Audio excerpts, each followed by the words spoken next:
요한복음에 나오는 대부분의 그 사건들이 그렇지만 특별히 오늘 우리가 읽은 요한복음 8장에 있는 말씀은 참 잘 아는 그러한 말씀입니다.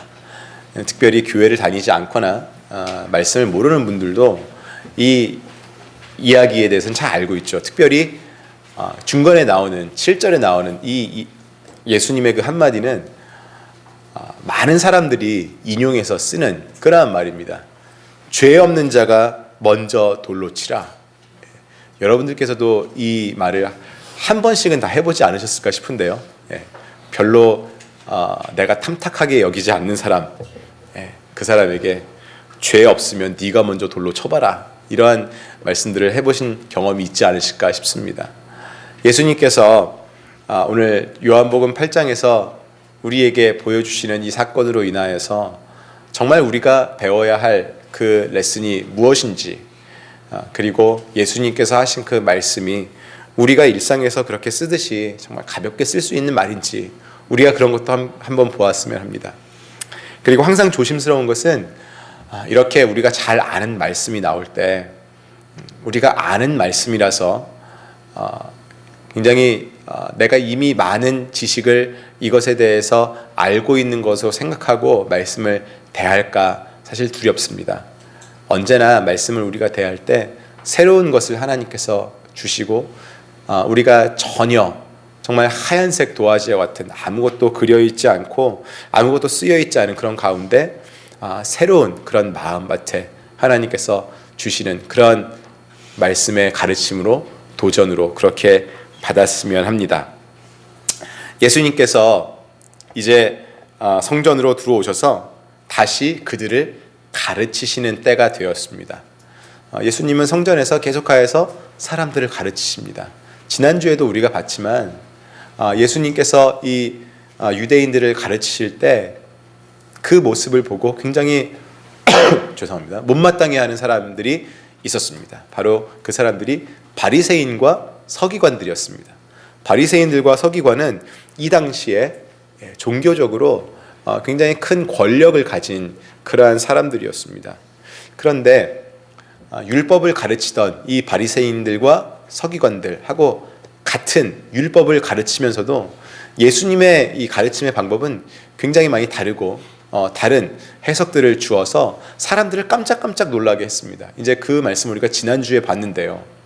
그래서 더 많은 사람들이 예수님께 몰려들고 예수님을 따르고 예수님의 말씀을 듣기를 원했습니다.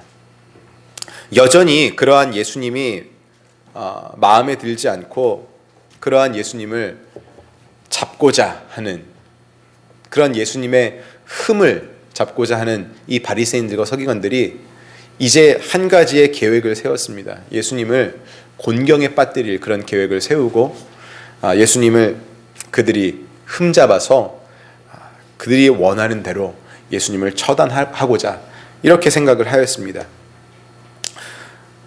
3절에 보니까요, 서기관들과 바리새인들이 음행 중에 잡힌 여자를 끌고 와서 가운데 세우고 4절에 예수께 말하되 선생이여 이 여자가 간음하다가 현장에서 잡혔나이다. 모세는 율법에 이러한 여자를 돌로 치라 명하였거니와 선생은 어떻게 말하겠나이까 이야기합니다.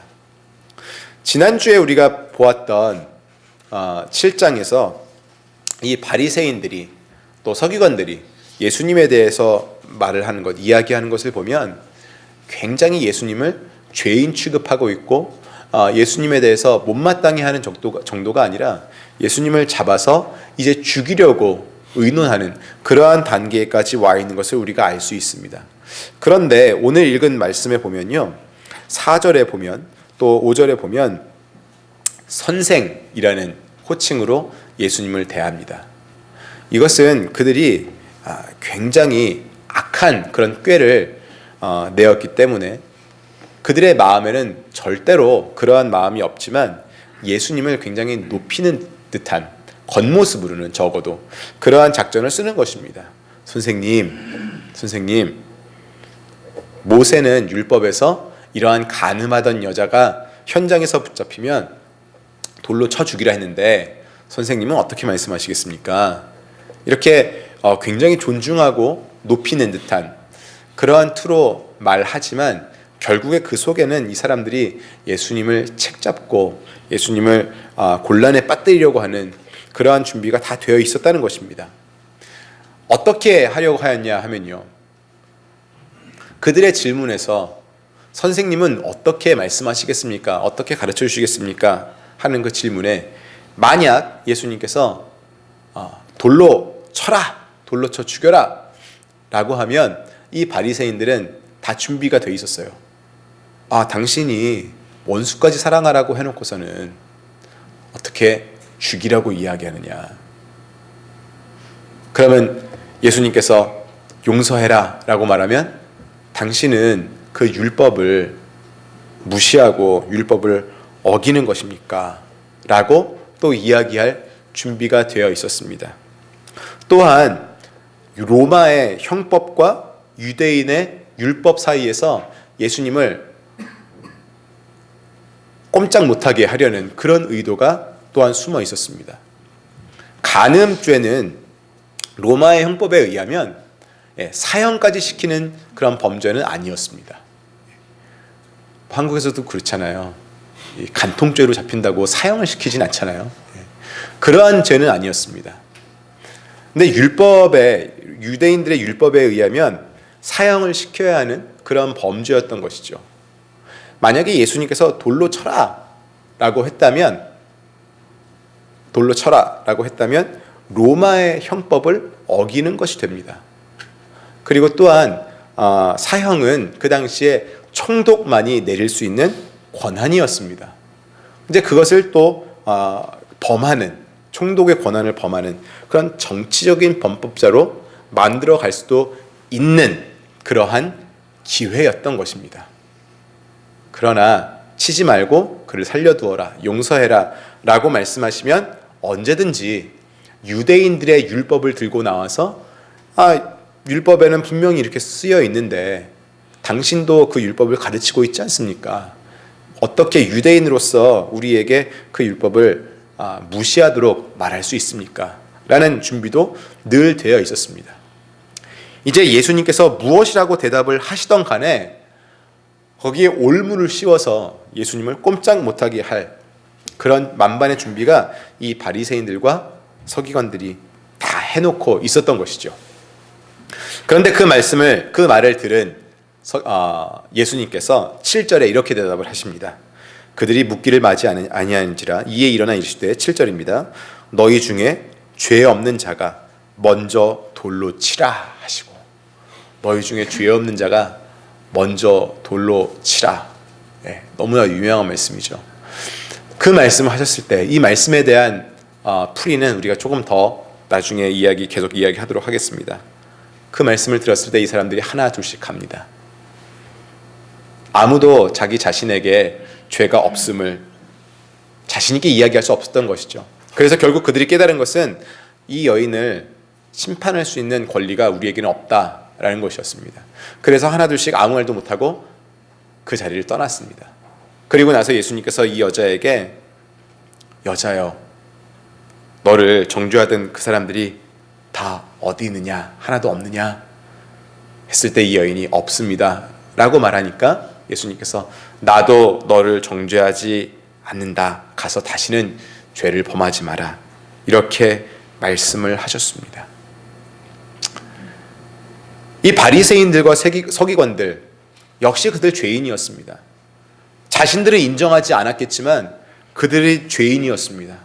이제 그들은 간음하다가 잡힌 이 여인, 한 죄인을 데려다가 또 다른 죄인 예수라는 인물을 잡을 생각을 하고 있었습니다. 한 죄인으로 나머지 죄인을 잡는 그런 일을 해야겠다. 여기서 이 사람들의 굉장한 모순을 우리가 발견할 수 있습니다. 뭐냐 하면 이 사람들이 예수님께 나와서 계속 예수님을 죄에 있다고 정죄하고 하는 그 이유는 율법을 제대로 알지 못하고 율법을 제대로 가르치지 못한다라는 것이었습니다. 그러면서 하나님 아버지의 이름을 들먹이고 하나님 아버지의 그 신성한 이름 아래 자기가 그 아들이다라고 이야기하는 것이죠.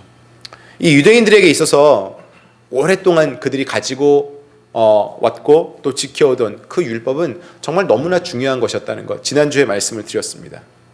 그래서 예수님께 그 올무를 씌우기 위해서 물었던 첫 질문도 모세의 율법에는 이렇게 나와 있는데, 이런 사람을 돌로 쳐서 죽이라고 나와 있는데 선생님 당신은 어떻게 이야기하겠습니까? 그 율법의 기준을 가지고 다시 묻는 것입니다.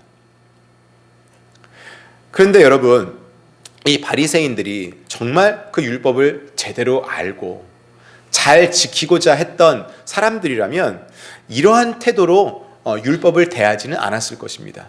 즉 무엇이냐 하면 그 간음하는 여인의 죄를 보았을 때 그 죄를 이용해서 무엇을 해야겠다, 우리의 목적, 즉 예수를 잡는 그 일을 행해야겠다라는 생각을 안 했을 거라는 겁니다.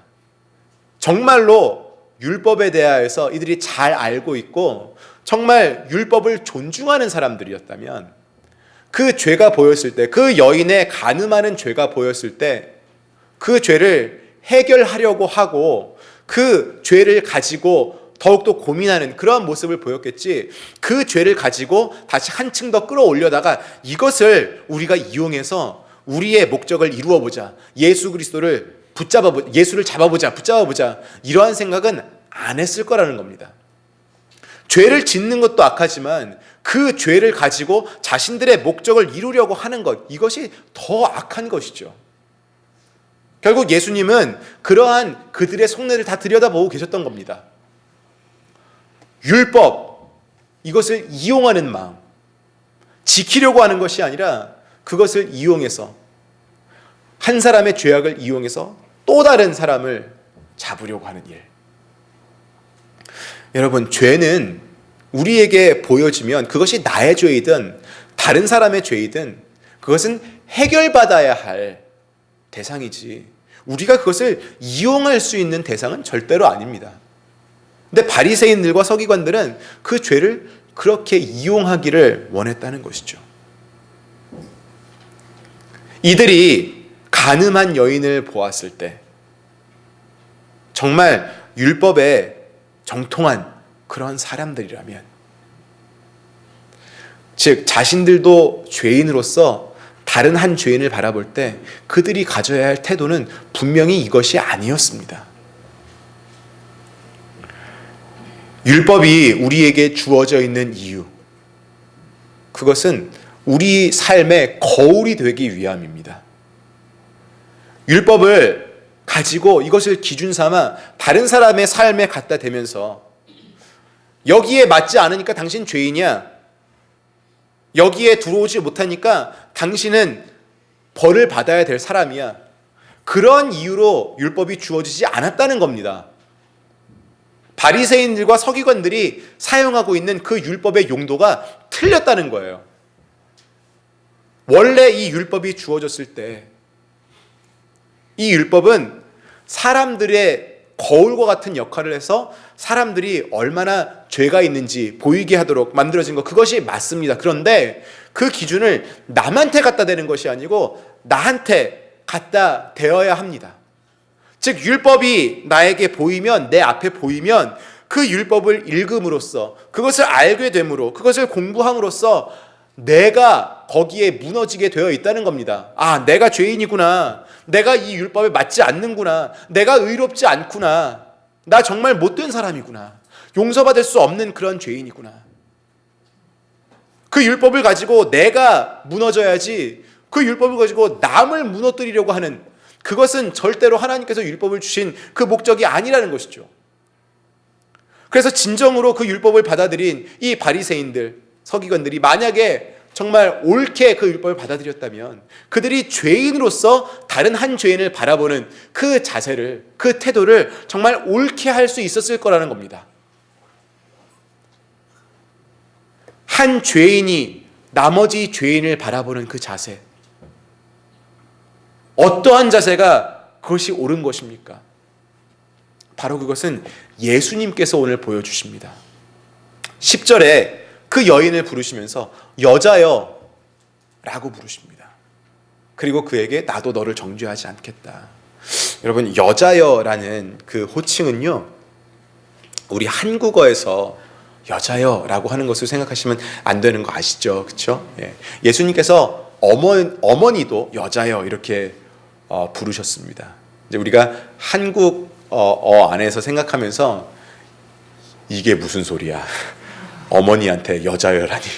예. 그게 아니고, 이 당시에 여자여라는 호칭은 굉장히 그 여성인 상대방을 높여주는 그런 호칭이었습니다. 가늠하다가 붙잡혀서 끌려온 여자입니다. 손가락질을 받아도 아무런 이상할 것이 없는 그러한 상황에 있는 사람이었습니다. 그런데 예수님께서는 그를 여자여, 그런 높임의 호칭으로 부르고 계신다는 겁니다. 이 높임의 호칭이라는 것은 어떤 우리나라 말에서 높임말 이런 의미가 아니고요, 상대방을 존중한다는 겁니다. 예수님께서 죄인을 존중하셨다는 것은 예수님께서 그만큼 죄인을 불쌍히 여기시고 그 죄인의 영혼도 귀하게 여기셨다는 겁니다. 그리고 그에게 나도 너를 정죄하지 않겠다 라고 말씀하십니다. 죄인을 대하는 바른 자세가 이것이라는 걸 보여주시는 겁니다. 불쌍히 여기고 그 영혼을, 죄를 지었지만 귀하게 여기는 것, 불쌍히 여기고 귀하게 여기는 것. 여러분, 우리가 죄인으로서 다른 죄인을 대해야 하는 자세가 율법의 기준을 갖다 놓고 당신 죄인, 당신 의인 이렇게 할 수 있는 그런 위치가 우리의 위치가 아닙니다.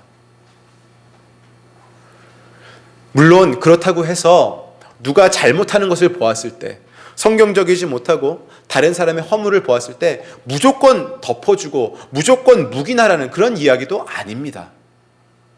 우리가 믿고 있는 하나님의 말씀, 이 성경의 기준에 비추어서 분명히 잘하는 것이 있고 잘못하는 것이 보입니다. 우리 주위에 있는 사람들의 삶에서 그런 것들이 다 보입니다. 그럴 때 우리가 그것을 다가가서 이야기해야 하는 것, 그것 역시 우리의 책임입니다. 그런데 어떻게 하느냐, 그 말을, 그 죄인을 대하는 우리의 자세가 어떠해야 하느냐, 이게 문제인 거죠. 바로 그 죄를 지은 죄인을 향하여서 불쌍히 여기고 존중하는 그런 마음이 우리에게 있어야 한다는 겁니다. 여기 바리새인들, 서기관들은 이 간음한 여인을 대하는 그 자세에서 도대체 어디에도 불쌍히 여긴다거나 귀하게 여긴다거나 그 영혼을 귀하게 여긴다거나 하는 모양이 보이지 않습니다. 우리가 죄인들을 대할 때, 그 사람의 죄를 이야기할 때 우리의 마음이 그를 불쌍히 여긴다는 것, 그 영혼을 귀하게 여긴다는 것은 그 사람의 죄에 대하여서 나도 안타까워할 수 있어야 된다는 겁니다. 내가 눈물을 가지고 이야기할 수 있을 정도가 돼야 한다는 겁니다. 그를 정죄하는 것이 아니고 판단하는 것이 아니고, 나도 죄를 지어본 사람으로서 그 사람과 별반 다르지 않은 그런 위치에 있는 또 하나의 죄인으로서 다른 죄인에게 다가갈 때, 그 사람의 죄를 바라볼 때 나도 아프고 나도 안타깝고 나도 눈물 나고, 그러한 마음으로 우리가 상대방의 죄에 대해서 이야기할 수 있고 그 사람의 허물에 대해서 이야기한다면 정말 진정성을 가지고 그에게 다가간다면 그 말을 기분 나쁘게 불쾌하게 들을 사람은 없을 것입니다.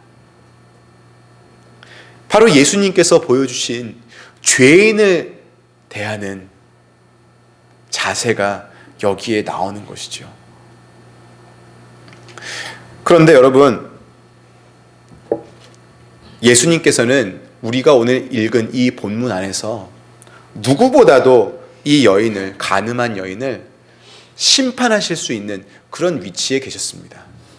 왜냐하면 예수님은 죄인이 아니라 의인이시기 때문에 그렇습니다. 그런데 예수님께서는 그 여인에게 말씀하실 때 나도 너를 정죄하지 아니하겠다라고 말씀하실 때 그 의인의 모습을 보여주시면서도 결국 나중에 이 복음을 보면 예수님 자신이 죄인의 자리에 섰던 것을 우리에게 알려주십니다. 끝까지 의인의 자리에서 죄인을 심판하는 그러한 인물로 남으시지 아니했고, 오히려 예수님은 그 의인의 자리를 포기하고 죄인의 자리로 오히려 내려오시면서 그 죄인을 의인으로 만들어주시는 그러한 일을 하셨다는 겁니다. 그러한 예수님의 삶 속에 보이는 율법을 대해야 하는 방법들이 이 바리새인들과 서기관들에게 다시 한번 큰 가르침이 되는 그 부분이 오늘 읽은 요한복음 8장입니다. 율법은요, 심판을 하는 도구로 주어진 게 아닙니다. 자성의 도구로 주어졌습니다. 내가 이것을 가지고, 이 잣대를 가지고 당신 나빠, 당신 안 되는 사람이야, 이게 아니고요. 내가 이것을 가지고 내가 나쁘다, 내가 안 될 만한 사람이다, 내가 정말 어찌할 수 없는 그러한 죄인이구나 라는 것을 주님께서 우리에게 알려주신 것입니다.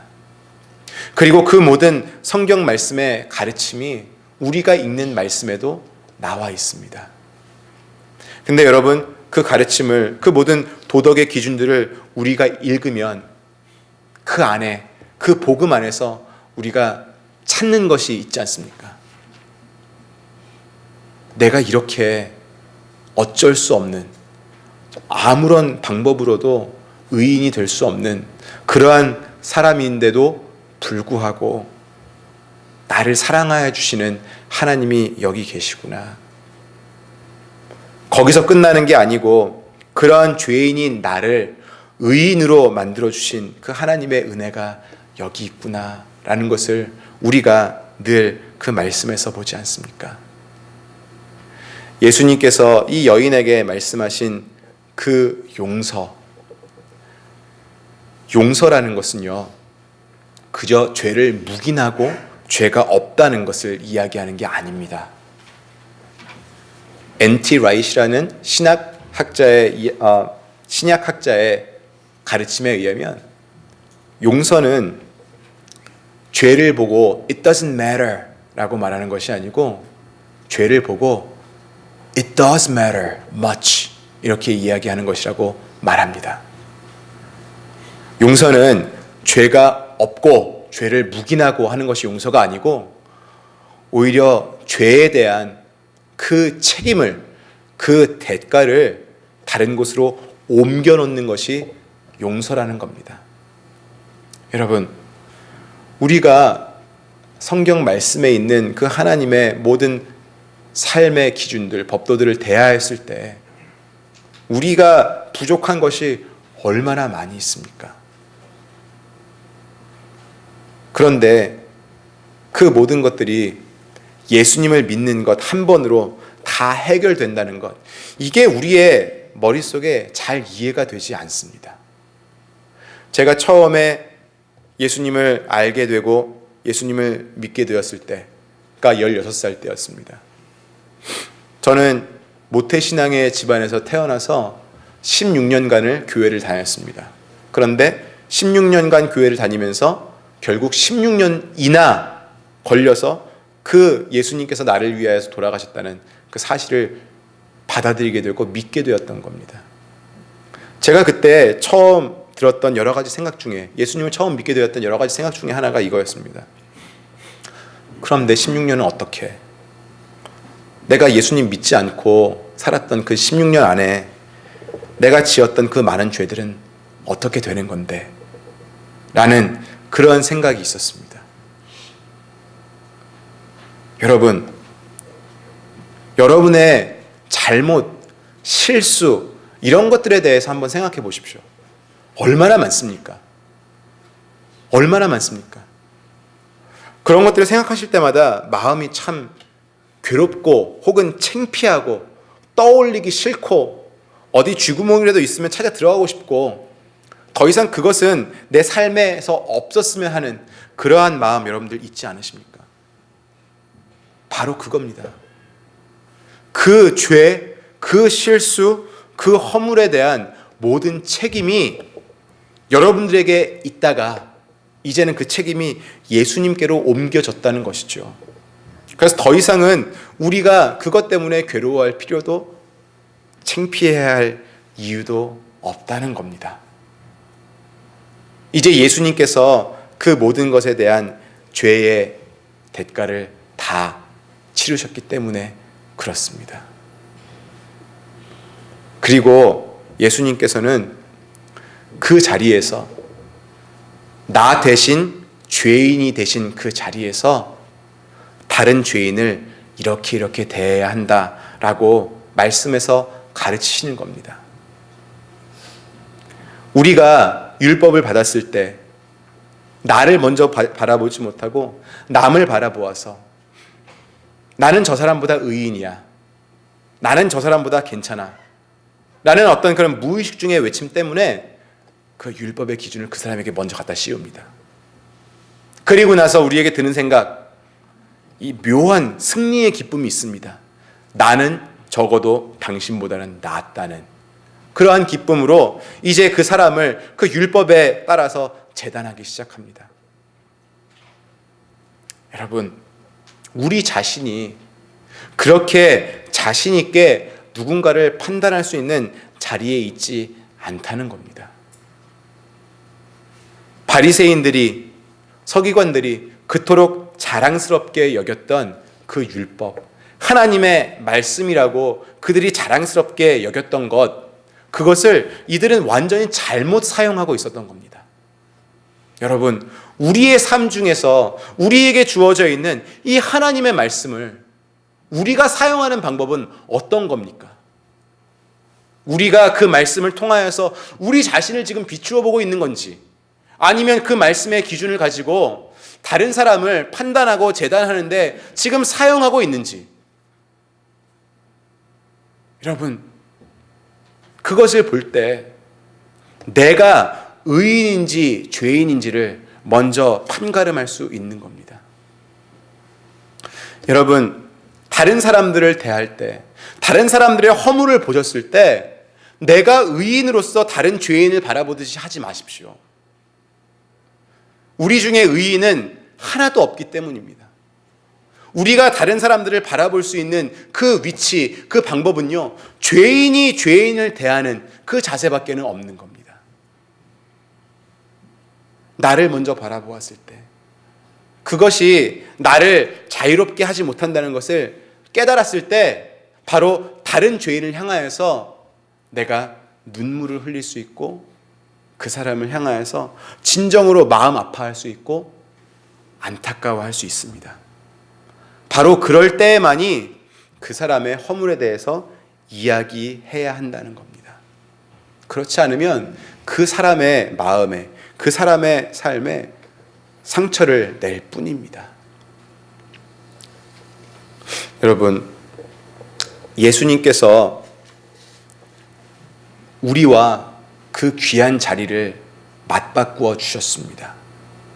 그러면서 죄인이 죄인을 대해야 하는 그 방법이 무엇인지도 우리에게 말씀을 통하여서 알려주신 겁니다.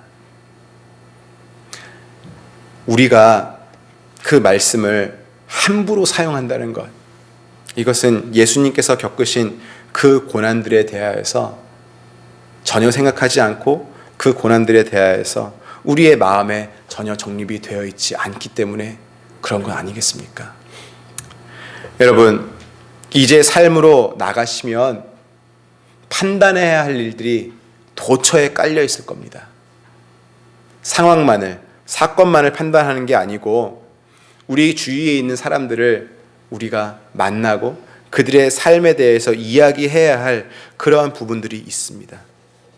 여러분, 그 사람들을 보실 때 여러분의 마음이 무엇을 향하고 있는가를 한번 잘 생각해 보십시오. 그 사람에 대해서 이야기할 때 결국은 내가 나를 향한 마음도 있는지, 나를 보면서 이야기할 때 그를 위해서 안타까워해 줄 수 있고 슬퍼해 줄 수 있고 눈물 흘려줄 수 있는 것입니다. 예수님께서 가지고 십자가에 못 박히신 그 나의 모든 죄와 나의 모든 허물들,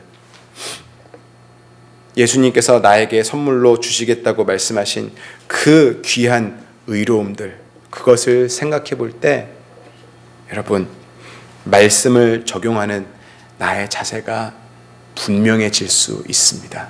이번 한 주 여러분들, 예수님께서 우리에게 보여주신 죄인을 대하는 그 자세에 대해서 여러분들 많이 고민하시고, 그 사람들이 식구들이든 동료이든 친구이든 이웃이든 여러분들의 마음속에 그들을 향한 눈물을 흘리시고 안타까운 마음을 가지시는, 정말 긍휼히 여기시는 마음으로 이번 한 주를 보내시길 바랍니다. 우리 같이 기도하겠습니다.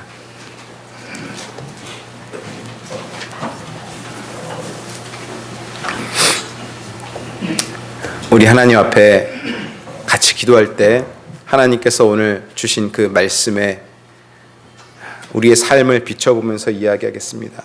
하나님께 이야기하겠습니다. 주님, 나의 주위에 있는 사람들에게 내가 그 율법의 칼을 겁없이 갖다 대었던 것, 아버지 용서하시고 나 자신을 먼저 비추는 그런 거울로 사용하여 주시옵소서. 우리 그렇게 기도하겠습니다. 우리 함께 기도하고 주님께 회개하고 우리 또한 찬양하는 시간 또 갖겠습니다. 우리 같이 기도하겠습니다. 아버지 하나님, 주님, 우리들의 마음을 하나님께서 붙잡아 주시옵소서. 아버지 하나님, 우리들의 마음을 주님께서 세워 주시옵소서. 아버지 하나님, 사람들을 대하는 그 일들이 우리에게 참으로 쉬워 보이지만, 그러나 아버지, 정죄하고 심판하고 판단하는 그 일로 인하여서 나 자신이 멍들어가고 있음을 아버지 하나님 제대로 보지 못했습니다. 하나님, 우리가 주님 안에서 아버지 제대로 일어날 수 있도록 도와주시옵시고, 아버지 그 말씀을 우리들의 마음대로 사용하는 그러한 잘못을 범하지 않도록 주여 도와주시옵소서. 아버지, 예수님께서 우리를 대신해서 그 죄인의 자리에 서시고, 아버지 그렇게 함으로 인하여서 우리가 죄인을 바라보면서 해야 할 그 모든 마음의 자세를, 마음가짐을 알려주신 그 말씀을 우리들의 마음에 대할 수 있도록, 기억할 수 있도록 주여 도와주시옵소서.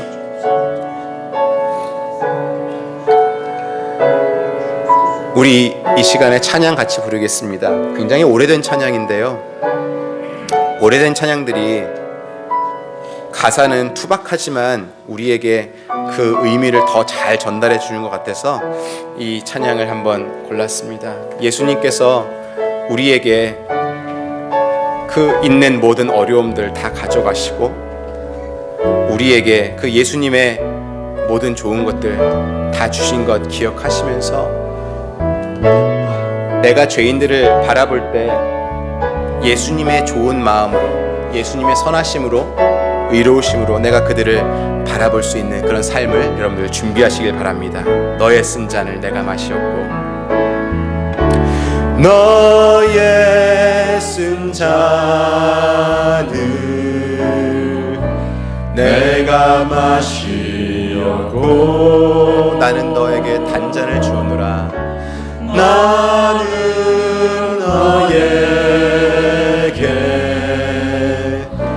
단장을 주었노라.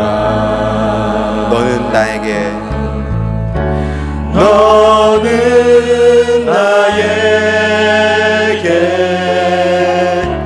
나에게로 오라. 너는 내게로 오라. 너는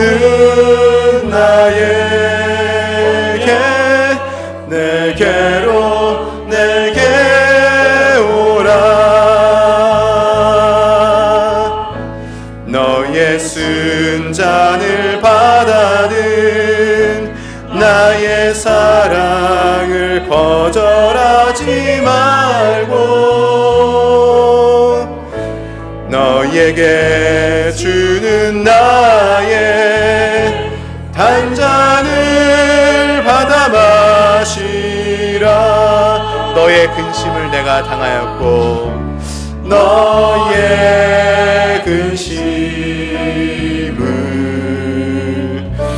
내가 당하였고 나는 너에게 평안을 끼치노라. 너는 나에게로 오라. 너는 나에게로 오라.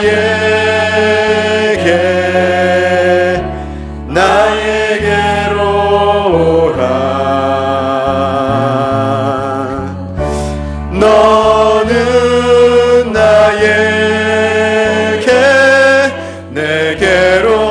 내게 오라. 너의 근심을 가져간 나의 은혜 뿌리치지 말고 너에게 주는 나의 평안을 너에게 주는 나의 평안을 받아 누리라. 너의 근심을 내가 당하였고 너의 근심을 내가 당하였고 나는 너에게 평안을 끼치노라. 나는 너에게 평안을 끼치노라. 우리 마지막 3절 함께 하겠습니다. 너의 죽음을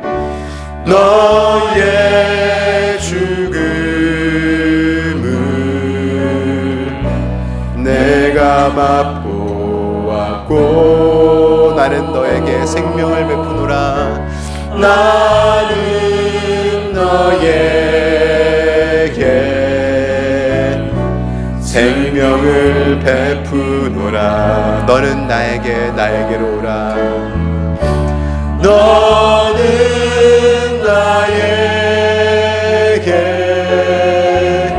나에게로 오라. 너는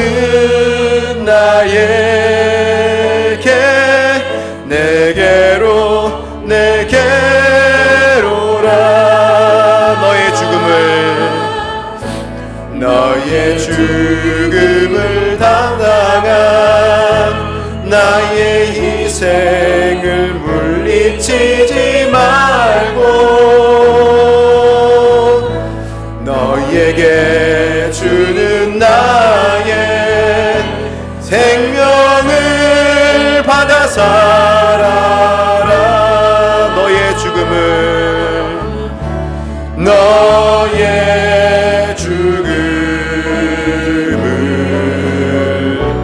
내가 맛보았고 나는 너에게 생명을 베푸노라. 너는 나에게로 오라. 다시 한번 하겠습니다. 너는